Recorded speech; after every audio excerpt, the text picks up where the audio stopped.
담임 목사님께서 선교를 가시면서 저에게 주일 강단을 맡기시면서 부흥회를 해라라고 이야기를 하셨어요. 그래서 처음에는 그냥 웃어 넘겼는데 또 제가 또 부흥사 스타일은 아니지 않습니까? 또 여리여리해서 뭐 그런 스타일은 아닌데 그 마음이 계속 좀 들더라고요. 또 마침 우리가 돌아가는 금요일부터 말씀 집회로 또 부흥회로 모이잖아요. 근데 너무 또 이성적으로 말씀을 전하면 또 분위기가 이어지지 않을 것 같아서 제가 진짜 그런 마음 놓치지 않으려고 말씀을 묵상했는데 오늘 성령께서 저를 도우셔서 여러분들과 함께 준비한 말씀이 잘 전달되었으면 좋겠습니다. 그래서 중간중간에 갑자기 왜 저분이 화를 내실까라고 생각을 하면은 이해해 주시고 혹시 초신자들 계시면 우리 새누리가 자랑하는 페이더와 기노스코를 통해서 기독교의 가치를 알고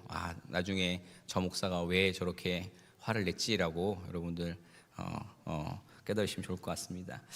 인트로 영상 여러분 보셨듯이 먼저 우리가 전제되어야 할 이야기가 있습니다. 한번 그것을 확인해 볼 건데 제가 질문을 좀 드려볼게요. 여러분들의 삶과 신앙에 은혜가 있으십니까? 아멘. 정말 위로받고 평안을 누리십니까? 아멘. 뜨겁게 예배하고 기도하고 있으십니까? 네, 감사하죠. 믿는 자로서 참 감사한 고백들이 아닐 수가 없습니다. 최근에 여러분 다 아시겠지만 켄터키주의 에즈베리 대학교에서 부흥운동이 일어났다는 소식을 우리가 들었습니다. 학생들이 정말 끊임없는 회개와 간증들을 쏟아내고 있는 그런 우리가 장면들을 보게 되었는데 이 움직임이 소셜미디어를 통해서도 계속 좀 퍼져나가고 있습니다. 그래서 제가 알기로는 200여 개의 대학들이 참여도 하고 또 비슷한 움직임들을 자기네 학교에서도 지금 벌이고 있습니다. 그런 부흥운동이 일어나고 있는데 하나님께서 주시는 은혜임에 틀림이 없습니다. 공식적인 집회는 제가 알기로는 지난 23일에 맞춰졌지만 계속해서 관심을 갖고 그것이 거기에 머무르지 않고 이 땅에 이곳에 살고 있는 우리들에게도 좀 도전이 되고 또 회개와 부흥의 운동이 일어났으면 좋겠습니다. 한번 그 무브먼트를 통해서 어떤 일을 하나님이 하시는지 우리가 지켜보면서 또 기도하면 좋을 것 같습니다. 그런데요, 제가 아주 조심스러운 이야기를 이어서 하려고 합니다. 냉정하게 이야기하면 부흥이란 말씀과 회개로 변화를 받아서 그 학교가 변화가 되어지고 그 지역과 사회가 변화되는 것입니다.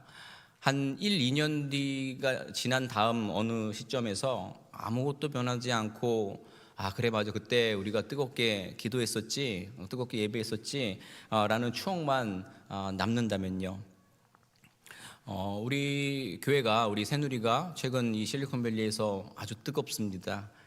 동의하시나요? 아주 뜨겁습니다. 우리들의 예배의 모습에 은혜가 넘칩니다. 뜨겁게 예배할 수 있고 기도할 수 있고 찬양할 수 있고 그렇게 나아갈 수 있다는 것에 참 감사를 드립니다. 여러분들 좋은 교회 신앙생활하고 있으심에 감사하셨으면 좋겠습니다. 그런데 여러분 그 감동, 은혜로 만족하고 계시지는 않으십니까? 이 현상을 가지고 히틀러 나치에 맞서다가 짧은 생을 마치신 우리 보네포 목사님께서는 거친 표현을 사용해서 값싼 은혜다라고 하셨습니다. 그 말을 빌어서 혹시 값싼 은혜에 사로잡혀 있지는 않으신지 이 주일 예배에 여러분들에게 무거운 질문을 드려보려고 합니다. 여러분, 값싼 은혜는요, 살아계신 예수 그리스도가 없는 은혜입니다. 또 뼈를 깎는 훈련 없이 그리스도를 닮을 수 있다라는 것입니다. 자기 부인이 없는 제자도 복을 받기를 원하지만 희생이 없는 희생을 거부하는 성도들, 이런 것들로 가득 찬 교회는 기독교를 값싼 은혜의 종교로 만들었다라는 겁니다. 여러분, 예수 믿으면 부자 돼서 잘 먹고 잘 될 것이라는 말이 어디에 있습니까? 대체 어디에 교회 다니면 평탄한 삶을 살게 되고 만사가 형통하고 병도 안 걸리고 고생하지 않을 것이라고 쓰여져 있습니까? 여러분, 이 땅에서의 부자가 되기를 원하신다면 재정 설계사나 투자 전문가를 찾아가시는 게 정상입니다. 예수님 찾아오시는 건 잘못된 거예요. 예수님께서는 제자를 부르실 때에 우리의 이런 기대와 바람과는 정반대의 말씀을 하셨다라는 것을 우리가 주목할 필요가 있습니다. 누가복음 14장 27절에 누구든지 자기 십자가를 지고 나를 따르지 않는 자도 능히 내 제자가 되지 못하리라. 누구든지 자기의 모든 소유를 버리지 아니하면 능히 내 제자가 되지 못하리라. 아멘. 성도란 여러분, 예수님이 십자가에서 흘린 피로 값주고 산 값비싼 은혜로 된 사람들입니다. 공짜로 받은 은혜라고 해서 여러분 싸구려 아닙니다. 값비싼 은혜 받은 저와 여러분들입니다. 그런데 소위 값싼 은혜로 불려지는 어떤 가르침이 거의 모든 우리 크리스찬들에게 무방비 상태로 쏟아집니다. 그러나 모든 인류에게 은혜를 무한하게 나누어 줄 수 있는 이 값은 결코 여러분 값싸지 않습니다. 결코 헐값이 아닙니다. 은혜를 무한하게 우리에게 나눠주시기 위해 치러진 값은 우리 하나님의 아들의 죽음이었다는 사실을 기억하는 자마다 은혜를 매우 소중하고 값비싼 것으로 받아들이게 될 것입니다. 로마서 5장 8절입니다. 우리를 위하여 죽으심으로 하나님께서 우리에 대한 자기의 사랑을 확증하셨느니라. 아멘. 값비싼 은혜는요, 밭에 숨겨진 보화와 같습니다. 그 보화를 얻으려고 가서 자기의 모든 것을 기꺼이 팔아 그 밭을 삽니다. 그리고 상인은 일평생 자기가 모은 가치 있는 진주들, 보석들을 가지고서 자기가 이제 새로 발견한 그 진주가 가장 가치 있다고 여겼기 때문에 모두 다 팔아 그 진주와 바꿉니다. 바로 이것이 값비싼 은혜입니다. 한 걸음 더 나아가 값비싼 은혜는요, 예수 그리스도의 부르심입니다. 이 부르심을 받은 제자들은 그물을 버리고 그분을 따랐습니다. 은혜가 값비싼 것은 주님께서 따르라 라고 초청하셨기 때문입니다. 그 초청에 응답하는 것이 값비싼 은혜를 온전히 누리는 것입니다. 값비싼 은혜의 깨달음이 있다면 예수 따르기를 패스오버할 수가 없습니다.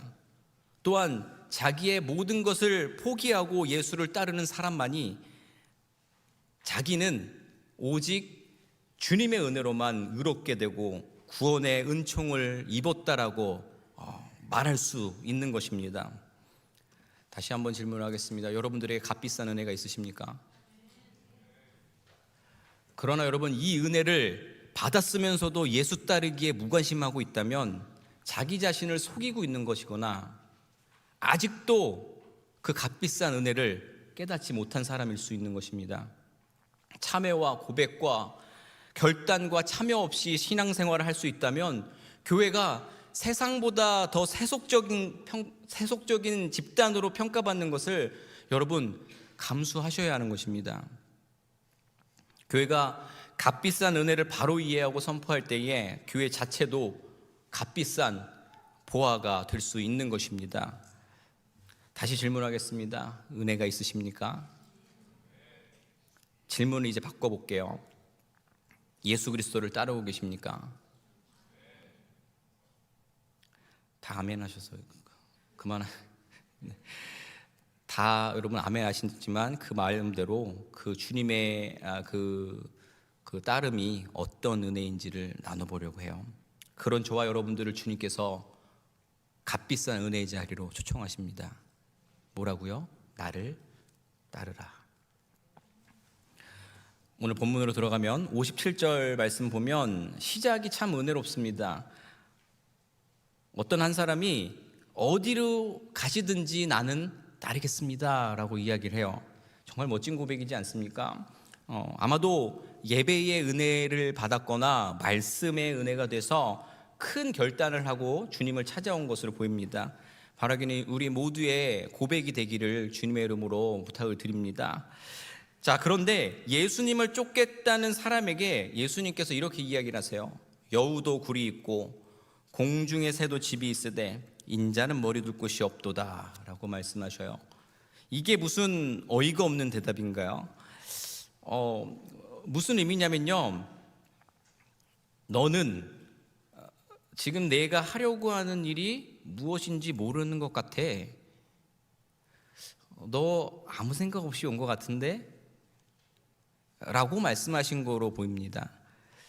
왜냐하면 주님께서는 인자는 머리 둘 곳도 없다라는 이 말을 우리가 생각해 보면 이 말을 우리가 이해를 하게 됩니다. 그렇지 않습니까? 우리가 고백한 대로 예수님께서는 만왕의 왕이시지만 가장 낮은 모습으로 이 땅에 오셔서 정말 목숨을 바치시기까지 사역을 감당하셨습니다.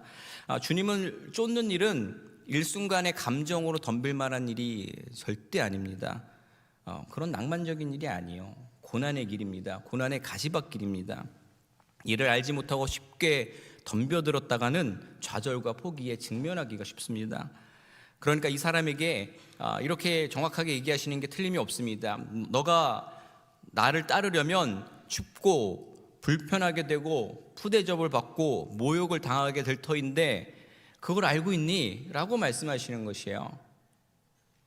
만약 이 무게감을 알지 못하고 정말 그냥 낭만적으로 따라왔다가는 큰 낭패를 경험하게 될 것이기 때문입니다. 이 말씀을 듣고 보세요. 말씀 보면 아무것도 모르고 그냥 낭만적으로 찾아왔던 그 사람이 그냥 성경에서 사라집니다. 아마도 집으로 되돌아간 것으로 보입니다.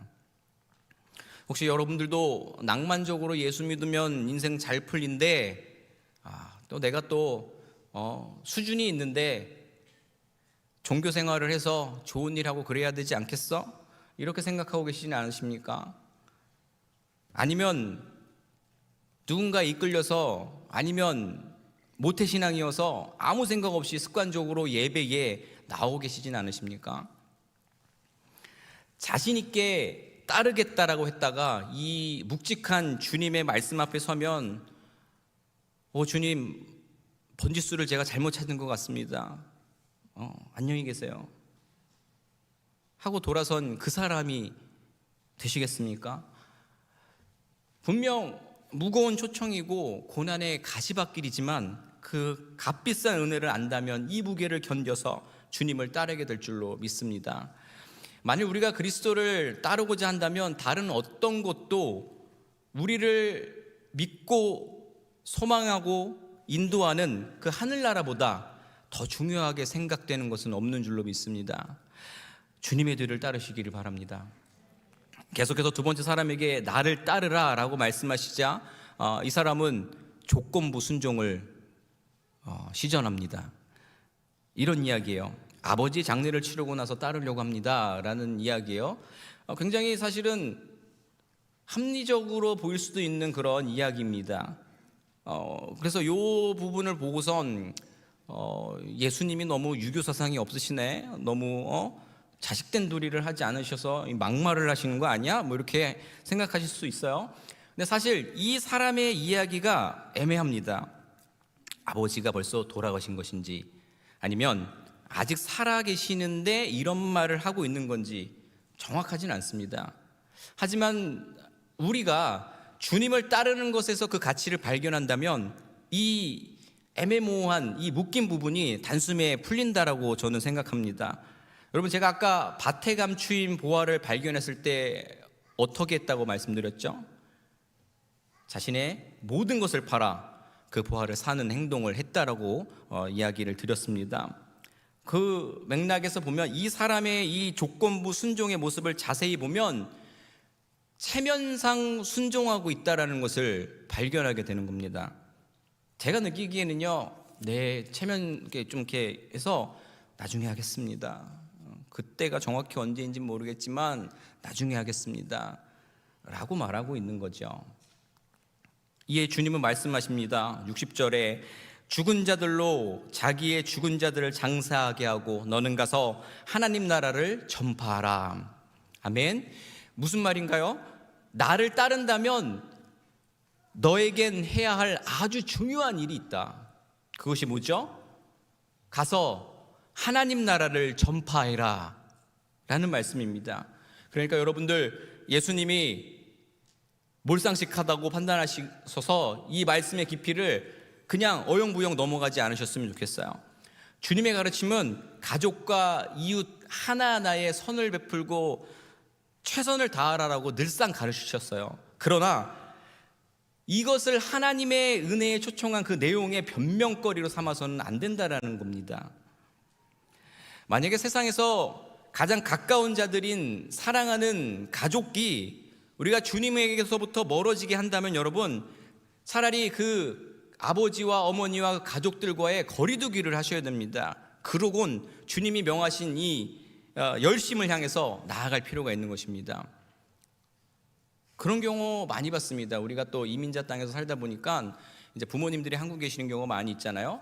그래서 또 이민자 땅을 살다 보니까 이민 생활하면서 교회를 이렇게 열심히 나오는 경우가 많아요. 한국에 있으면 교회도 안 다닐 사람들이 교회 나오면은 교회 나오는 경우가 참 많이 있잖아요. 그런데 좋아요. 그렇게 하나님을 이곳에서 만나서 은혜를 받아서 예배의 자리, 선교의 자리, 봉사의 자리, 정말 훈련받는 모든 자리에 최선을 다합니다. 그래서 정말 하나님 나라를 위해서 달려나아갑니다. 그런데 우리가 또 특성상 한국에 가게 되면 뭐 한 달이든 두 달이든 몇 달 있게 되는 경우가 있지 않습니까? 그러면 부모님이 교회를 안 다니시거나 또 친한 친구의 어떤 그룹들이 예수를 믿지 않는다거나 하면 끌려갑니다.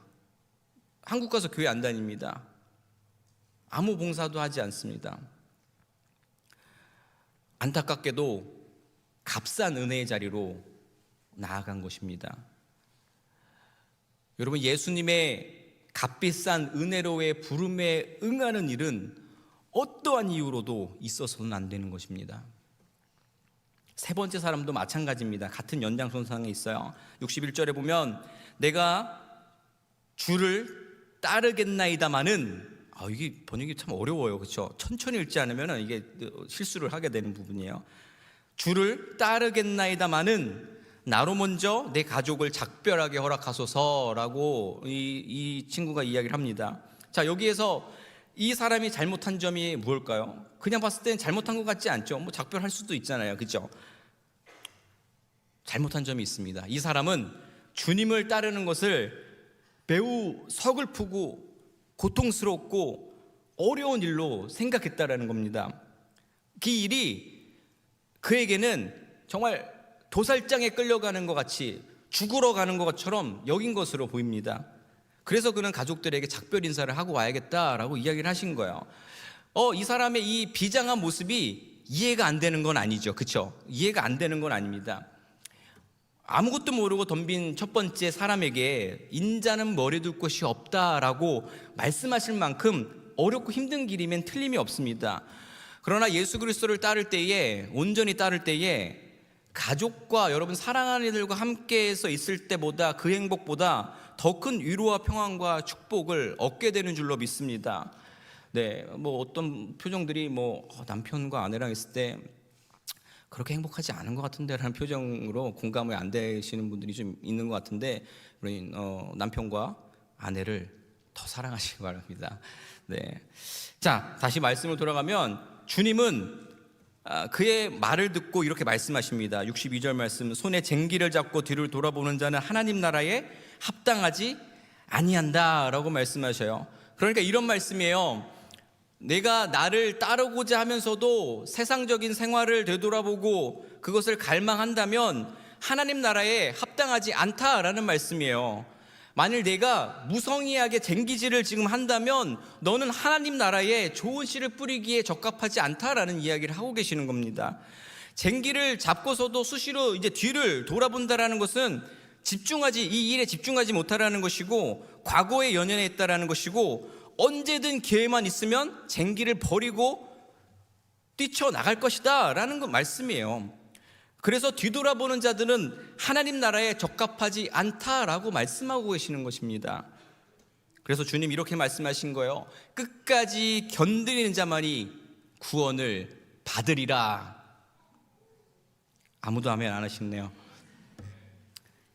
엄청난 무게가 느껴지셔서 안 하셨을 수도 있죠. 엄청난 무게가 느껴지는 순간이에요. 여러분, 그럼에도 불구하고 나를 따르라 라는 주님의 이 초청에 여러분 따르시겠습니까? 감사합니다. 2부 때도 말씀드렸는데 사실은 약간 좀 제가 그 전문 용어로 약간 좀 쫄았어요. 그래도 따르시겠습니다 했을 때 누가 나가실까봐 아무도 안 나가주셔서 감사해요. 자, 모두 다 안 나가셨으니까요. 이제 그러면 그 주님의 초청에 응하는 마음으로 저의 이야기를 같이 한번 들어보시죠. 자, 함께 좀 따라할까요? 주를 따르는 것은 나의 십자가를 지는 것입니다. 아멘.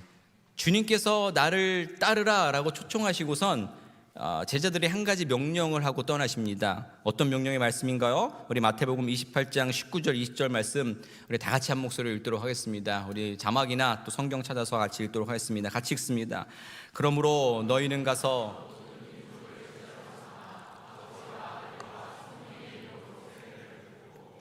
너희에게 분부한 모든 것을 가르쳐 지키게 하라. 볼지어다 내가 세상 끝날까지 너희와 항상 함께 있으리라 하시니라. 아멘. 이 말씀은 지금 여기 앉아 계신 여러분들에게 주신 예수님의 명령인 줄로 믿습니다. 1세기 크리스찬들은 예수님의 죽음과 부활에 연합을 해서 그 마지막 명령에 대한 순교의 다짐을 했습니다. 왜냐하면 온 세상이 예수님을 향해 드러내는 어떤 공격, 그 적대감을 그들이 감당해야 했기 때문입니다. 그리스 정교회에 관한 이야기 여러분 들어보신 적 있으실 겁니다. 그리스 정교회는 보통 3개의 방으로 구성이 되어 있는데, 첫째는 세가족방이고, 두 번째는 예배당, 그리고 세 번째는 성직자들이 들어갈 수 있는 방으로 구분이 되어 있습니다. 세가족 방인 첫 번째 방에 먼저 들어서게 되는데, 그 방에 들어서게 되면 온 방이 저희 교회 세가족 팀은 제가 예쁘게 정말 열심히 꾸며놓은 곳이에요. 거기처럼 꽃도 있고 음악도 있고 환영합니다, 포토존도 있잖아요, 그렇죠? 세가족 팀들 아실 거예요. 포토존도 있고 그런 곳이에요. 참 교회를 따뜻하게 보이려고 이렇게 꾸며놓은 곳이에요. 그런데 이 그리스 정교회 세가족 방은 좀 다릅니다. 온 방이 그림으로 가득하는데 신앙의 선조들의 순교당한 모습으로 그 방의 모든 부분을 채워놨다라고 합니다. 그 이유는 이렇습니다. 한 사람이 교회에 나와서 예수를 믿겠다라고 하면 그 방으로 인도하는 겁니다. 그리고 그 신앙의 선조들, 먼저 순교한 선배들의 그 순교의 모습들을 보여주면서 예수를 믿는다라는 것은 이렇게 순교할 수 있는 것이다 라고 설명을 한다라는 것이에요. 그리고 그 과정을 믿음으로 받아들이고 결단하면 그때야 예배당으로 안내해서 예배를 드리게 한다라는 겁니다. 제가 또 공교롭게 그 세가족을 담당하는 목사로서 이렇게 할 수가 없겠구나 라는 생각을 하게 됩니다. 여러분, 지금 만약에 교회가 세가족들을 이렇게 맞이한다면 어떻게 될까요? 오늘도 방문자가 계시는데 이 교회는 좀 뭔가 이상합니다라고 다른 교회를 가실 수도 있지 않을까. 제가 좀 재밌게 얘기를 했지만 여러분, 그렇습니다. 우리가 예수를 몇십 년을 믿었는데 나와는 상관이 없다라고 생각했던 이 무게감 있는 요청이 그리스 정교회 수도원에서는 처음 예수를 믿은 사람들에게 요구되는 첫 헌신이었음을 생각한다면 오늘을 살고 있는 우리가 얼마나 예수를 쉽게 믿고 있는지에 대해서 생각해 볼 수 있는 것입니다. 그 상태에 머물러 있다면 값싼 은혜에 머물러 있는 것입니다. 주님 말씀하십니다. 누구든지 나를 따라오려거든 자기를 부인하고 자기 십자가를 지고 나를 따를 것이니라. 예수를 믿고 따르는 일은 처음부터 자기를 부인하고 십자가를 지는 길입니다. 그 진리가 변할 수 없는 것입니다. 예수를 믿는 것은요, 목숨을 걸어야만 하는 결단이 필요한 것입니다. 대부분의 크리스찬들은요, 나는 사역자가 아니에요, 지금 감당해야 할 삶의 무게가 너무나도 무겁습니다, 가족과 노를 위해서 투자를 해야 하니까 다른 사람들을 위해서는 투자할 시간이 없습니다. 나는 아직 믿음이 너무 부족해요. 아직 좀 더 케어를 목자나 리더들한테 받아야겠어요. 너무 오래 또 사역을 해서 이제 좀 쉬어야겠어요. 좀 더 위로받고 은혜 받고 예배만 드렸으면 좋겠어요. 좀 더 여유가 생기면 생각해 보겠습니다 라고 말할 것입니다. 여러분, 죄송합니다만 다 변명입니다. 물론 제가 이렇게 얘기했다고 뭐 사랑이 없고 연민이 없는 목사라고 생각하시면 안 돼요. 제가 성도님들 만나면 성도님들의 삶을 이렇게 살펴보게 되면 다들 정말 빛나서 완벽하고 부족한 게 없어 보이지만 다들 어려움이 있고 삶에 벅찬 부분들이 있어요. 저한테는 사랑이 있는 목사예요. 그래서 저한테는 매우 그런 이야기들이 설득력 있게 들립니다. 그러면은 그래, 맞아, 좀 쉬어야지. 그래, 지금은 돈 벌어서 가족들과 또 미래도 생각을 해야지. 그리고 뭐 예를 들면 남편이나 아내가 예수를 믿지 않으면 쉽지 않은 일이 많이 있잖아요. 그러면 그래, 남편과 아내가 아직 준비가 안 됐으니까 어쩔 수 없지. 그래, 우리 같이 기도하자라고 말해줍니다. 그렇게 말해줘요. 그러나 여러분, 말씀으로 들어갔을 때는 예수님의 명령에는 예외 조항이 기록되어 있지 않습니다. 바쁘면 따라오지 마라. 마음의 준비가 됐을 때에 이웃을 사랑하고 헌신하자. 그래, 좀 더 너가 지금 상처받았으니까 좀 더 케어받고 회복되면 그때 해보자 라고 하지 않으셨어요. 주님은 지금 당장 그 그물을 버려두고 따르길 원하신다라는 겁니다. 여러분, 단지 종교 생활에 취해 있어도 된다면 우리가 그렇게 반면교사로 삼고 있는 바리새인들이 욕먹을 이유가 없습니다. 왜요? 그들은 종교행위에만 목숨을 걸었기 때문입니다. 예배에 여러분 최선을 다해야죠. 그죠? 예배를 통해서 우리가 세상과 구별된 모습을 결단하고 세상으로 나아가는 거 아닙니까? 또 성경 공부도 여러분 열심히 해야 되죠. 많은 우리가 지식의 홍수시대에 살면서 분별력을 갖고 세상에서 살아가려면 우리가 말씀 공부도 열심히 해야 됩니다. 친교와 봉사도 필요합니다. 최선을 다해야 돼요. 반드시 최선을 다해야 돼요. 그러나 근본적으로 본질적으로 생각하면 주님께서는 우리가 주님의 그 삶의 그 뒤를 따라와 주기를 원하신다라는 사실입니다. 십자가를 지고 주님을 따르시기를 주님의 이름으로 부탁을 드립니다. 굉장히 무거운 이야기를 지금 계속 제가 쏟아내고 있는데 역설적입니다. 여러분, 마태복음 11장 30절에 주님의 말씀을 보십시오. 내 멍에는 쉽고 내 짐은 가볍다. 아멘. 이 말씀에 이 정말 깊은 가치와 깨달음이 여러분들을 자유하게 하셨으면 좋겠습니다. 자, 두 번째입니다. 따라하시죠. 주를 따르는 것은 언제나 사랑입니다. 아멘. 고린도서 13장 1절 3절 말씀을 가지고 이야기를 풀어내는데 여러분들 그 말씀 너무나도 잘 아실 겁니다. 사랑에 대한 이야기죠. 여러분, 사랑이 없는 열심은 최악입니다. 마음에 사랑이 없고 용서가 없고 원망과 증오와 미움이 가득한데 여러분 몸살나서 여러분 정말 불살나서 사역하고 계십니까? 모든 예배에 다 참여하고 계십니까? 금식하고 기도하고 그러고 계십니까? 이런 모습으로 신앙생활을 하고 있다면 여러분, 이 고린도전서 말씀처럼 소리나는 구리, 울리는 꽹과리, 바리새인과 같이 되어가고 있는 것입니다. 하나님께서 정말 빚값 쓰고 사셔서 값비싼 가치가 있는 저희들이 되었는데 그렇게 우리가 사랑 없이 살아가는 모습을 통해서 자기 자신을 성가시고 쓸모없는 사람으로 여러분들 만들고 계시는 것입니다. 요한일서 3장 14절 말씀입니다. 우리는 형제를 사랑함으로 사망에서 옮겨 생명으로 들어간 줄을 알거니와 사랑하지 아니하는 자는 사망에 머물러 있느니라. 어떠십니까? 여러분, 주변 사람들을 얼마나 사랑하십니까? 가족과 함께 있거나 또 교회 사람들과 이야기할 때에 또 직장에서 또 여러분 지인들과의 어떤 모임 가운데서 그들을 사랑하십니까? 사랑의 언어를 이야기하십니까? 어떻게 해서든 저 사람 오늘 내가 잡아먹어야지, 한번 공격해서 내가 이겨먹어야지 라는 마음으로 혹시 그 자리에 만만의 준비를 하고 나오고 계시지 않습니까? 한국에서 제가 사역할 때에 실제 겪은 이야기입니다. 교회 공동체가 어느 한 지체를 위해서 간절히 기도를 하고 있었어요. 중보를 하고 있었어요. 그런데 기도의 은사가 있다라는 한 성도가 하는 말이 내가 응답을 받았는데 말이죠. 하나님께서 그 성도의 기도를 들어주시지 않는다고 하셨어요. 하나님의 신이 떠나신 것 같아요.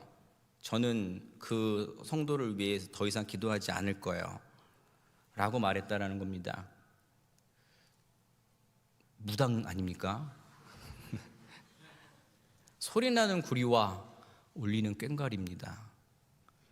주님의 비유에 언제나 악의 축으로 등장하는 바리새인입니다. 사랑이 없는 겁니다. 종교 행위나 신비주의에 매몰되어 있는 사람인 것입니다. 매일 몇 시간씩 기도하고 모든 예배에 다 참여해서 은혜를 받노라 하면서 그렇게 혼자서 난 하나님과 너무나도 가까워 하고서 힐링해서 뭐합니까 여러분? 사랑이 없는데요.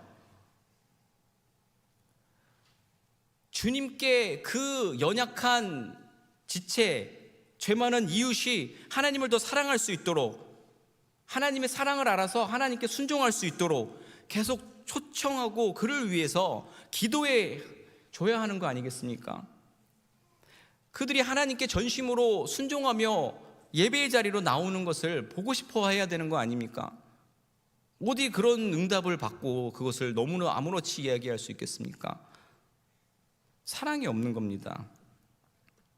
은혜를 받기만 하고 사랑을 베풀지 못하는 사람의 특징은 내어줌과 버림과 상처와 고통을 뺀 저기 저 쇠뚱이 십자가만 바라보고 있는 것입니다. 값싼 은혜의 자리에 머물러 있는 겁니다. 예수의 길을 쫓는다는 건요, 주님이 가지고 계신 그 위엄과 하늘의 능력과 신성함과 아름다움과 지혜로움, 인자함이 우리에게 또 힘과 능력을 주지만 그 이면에 가난함과 고독함과 피 흘림과 상처받음과 버려짐, 그리고 그 모든 것을 내어주는 사랑함에 있다라는 사실입니다. 다시 주님의 말씀을 생각해 보시죠. 누가복음 14장 27절 아까 읽은 말씀이에요. 누구든지 자기 십자가를 지고 나를 따르지 않는 자도 능히 내 제자가 되지 못하리라. 누구든지 자기 모든 소유를 버리지 아니하면 능히 내 제자가 되지 못한다. 은혜 받은 자답게 값비싼 은혜로 채우시고 사랑의 주님을 따라 사랑하며 사시는 저와 여러분들이 되셨으면 좋겠습니다. 세 번째입니다. 주께서 부르시는 이는 교회된 나입니다. 이것은 자연스럽게 주님을 따르는 이들이 모인 교회로 이어집니다. 에베소서 2장 20절로 22절 말씀인데 우리 다 같이 한번 읽도록 하겠습니다. 같이 읽습니다.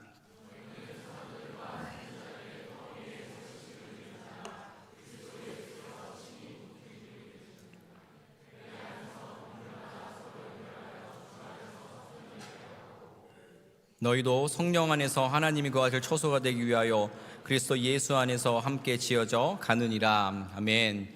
자, 귀한 말씀이에요. 주 안에서 성전이 되어간다라고 말합니다.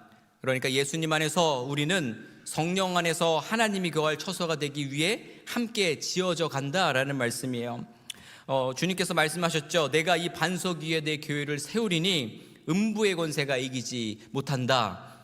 또 서로 돌아보아 사랑과 선행을 격려하며 모이기를 패하는 어떤 사람들의 습관과 같이 하지 말고 오직 권하여 그날이 가까움을 볼수록 더욱 그리하자. 아멘. 우리 교회 공동체의 비전, 소망을 주시는 말씀이라고 저는 생각합니다. 이 말씀을 좀 더 잘 설명할 수 있게 묘사된 성경 이야기가 있는데요. 제가 정말 좋아하는 성경의 말씀인데 에스겔서 47장에 있는 말씀이에요. 제가 정말 낭낭한 목소리로 제가 이 쉬운 성경을 한번 읽어드릴 테니까 한번 잘 들어보세요.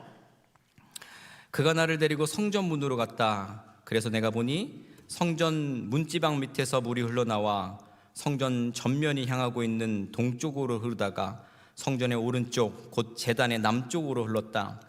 그는 또 북문을 통해 나를 바깥으로 데리고 가서 동쪽으로 향한 문을 돌아보게 했는데 그 문 남쪽에서 물이 흘러내리고 있었다. 그 사람이 손에 줄자를 들고 동쪽으로 나아가면서 500m를 측량한 다음 나에게 그 물을 건너게 하였다. 이때 물은 겨우 내 발목에 닿을 정도였다. 그가 다시 500m를 측량하고 나에게 물을 건너게 했을 때는 물이 무릎에까지 찼으며 다시 500m를 측량하고 나에게 물을 건너게 했을 때는 물이 허리까지 찼다. 그는 다시 500m를 측량하고 나에게 물을 건너게 하였다. 이번에는 그 물을 걸어서는 건널 수 없고 헤엄을 쳐야만 건널 수 있는 깊은 강이 되었다.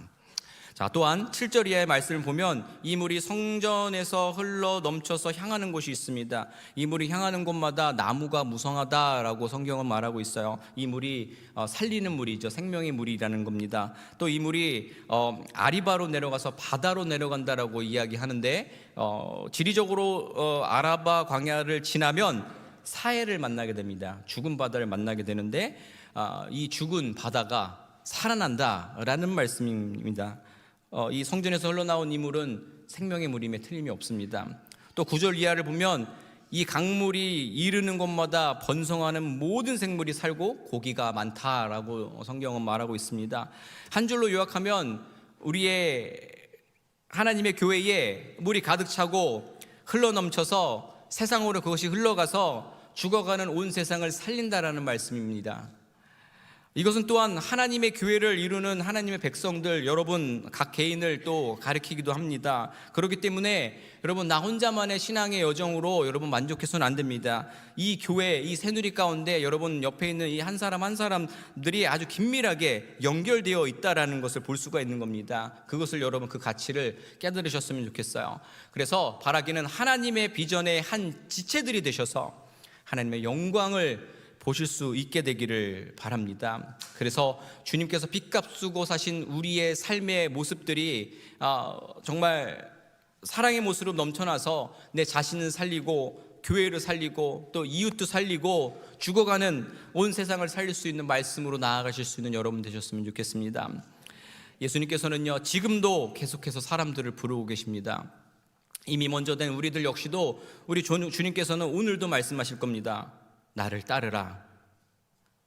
모든 것의 대가를 지불하더라도 주님을 따라 살라라고 말씀하고 계시는 줄 믿습니다. 이 주님의 부르심이 매일매일 날마다 우리의 삶을 뒤흔들어야 할 줄을 믿습니다. 주님께서는 우리를 원하시는 모습으로 만드는 데에 방해가 되는 모든 장애물을 하셨다고 에베소서 말씀에서 우리에게 선포하십니다.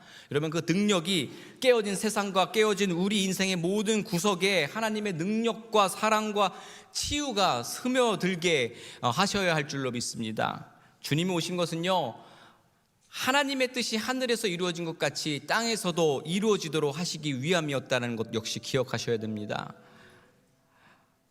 우리 주님께서 약속하신 것처럼 주님은 언젠간 다시 오실 것입니다. 언젠간 다시 오셔서 이 사명을 마치시고 모든 만물을 새롭게 하실 것입니다. 그 말을 우리가 신뢰하고 따른다면 그날이 올 때까지 우리 멋대로 나아가는 것이 아니라 주님의 말씀에, 그 명령에 순종하며 그분을 뒤따라야 하는 것입니다. 다시 한번 마태복음 28장의 주님의 명령을 기억하고 말씀을 마치려고 합니다. 너희는 모든 민족을 제자로 삼아 모든 것을 가르쳐 지키게 하라.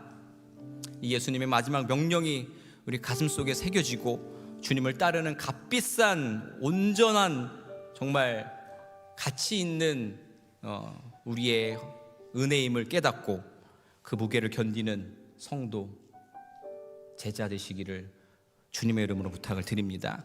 이 시간 우리 같이 한번 합심으로 기도했으면 좋겠습니다. 한 30초만 우리 기도했으면 좋겠는데, 값비싼 은혜를 주심에 감사하며 그 은혜를 받은 성도의 그 무게를 견디는 성도 되게 해달라고 주님 앞에 우리가 기도하며 나가도록 하겠습니다. 함께 기도합니다. 하나님 아버지, 시간 우리가 기도하며 나아갑니다. 하나님께서 정말 예수 그리스도를 우리에게 보여주시는 그 놀라운 은총으로 말미암아 우리를 정말 값비싸게 사셨고 그 은혜를 누리고 살아가라고 하셨는데, 주님께서 우리에게 허락하신 나를 따르라고 하고 명하신 그 진정한 은혜로의 초청에 우리가 나아가고 있었습니까? 정말 값비싼 그 은혜의 자리로 나아갈 수 있는 저희들 되게 하여 주옵소서. 정말 그 은혜를, 그 무게를 견디고 또 그것이 주님 말씀에서처럼 역설적으로 얼마나 우리에게 평안을 주고 가벼움을 주는지 정말 깨닫고 그 주님께서 부르시는 그 부르심에 순종하며 나아가는 우리 모두 되게 하여 주시옵소서. 감사합니다. 예수님의 이름으로 기도합니다.